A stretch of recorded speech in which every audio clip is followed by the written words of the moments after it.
Hello everyone, today we're going to talk about something I recently worked on. It's called padding or dilation, and it's a common thing done in the video game industry. Before talking about my Substance custom node, let's quickly talk about leaf textures and MipMap for those who don't know about it. So MipMap is an algorithm that bakes lower resolution version of your texture and automatically pick one to reduce aliasing. It picks one based on the orientation and distance from the camera. One common issue with leaf textures related to MipMapping is that in order to make lower resolution version of your texture, the algorithm needs to make a color approximation using neighboring RGB pixels, which can lead to this. Of course, the pink color is only so you can easily get the leaking ID, but in a real case scenario, any background might be black and maybe rarely sometimes white.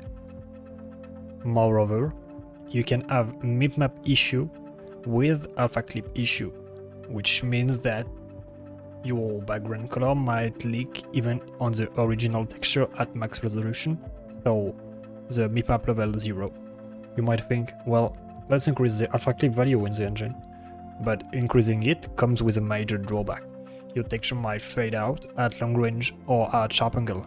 Here you can see I set up multiple textures in order to show you what MipMap and alpha clip issue might lead you to.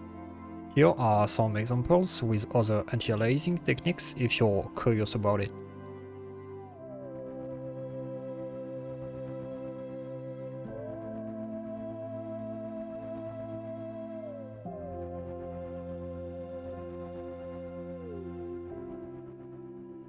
Okay, so let's go back to Substance. I've gathered some textures to make sure it works in different scenario cases. We got two uniform background color textures, this one and this one. I've got another with a fake PNG background texture, which is dual colored background. And I've got two other textures with a proper alpha textures. So the goal of the node will be to fill your RGB channel with the alpha edges color in order to prevent these artifacts. So you can choose what to do with the alpha, like generate it, use the previous one, or use the previous one and smooth it a bit. Alright, so let's dive into the parameters now. So first, you can choose if you want the node to create your alpha channel based on the input, or you can choose 1 to 3 color to remove the background and the tolerance factor for each one. For example, here is 1 color, because it's based on a white background, and here my color picker is fitted with 3 different colors, which are the different tones from the background. You'll also be able to choose if you would like to smooth your alpha filter or not. That might help to reduce these little color artifacts if your texture is pretty low resolution. For example, here,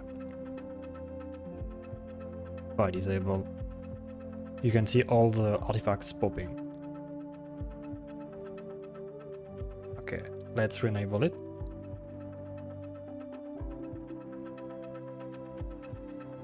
Then, with the offsets, this is where you determine how far from the edge you're gonna pick the color.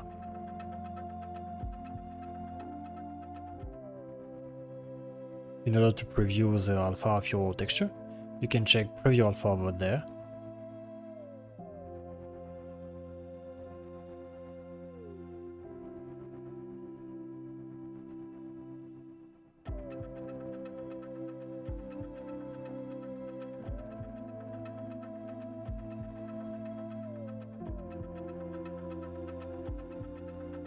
Same thing with filtering, if you're generating the alpha channel with color pickers. There is also the precision slider, which you can play with to improve your results.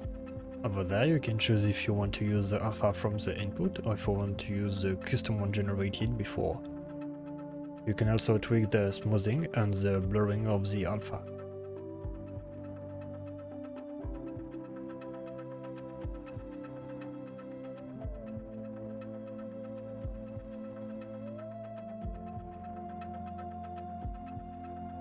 Once that's done, you can play with the dilation and the blur if you wish to tweak them.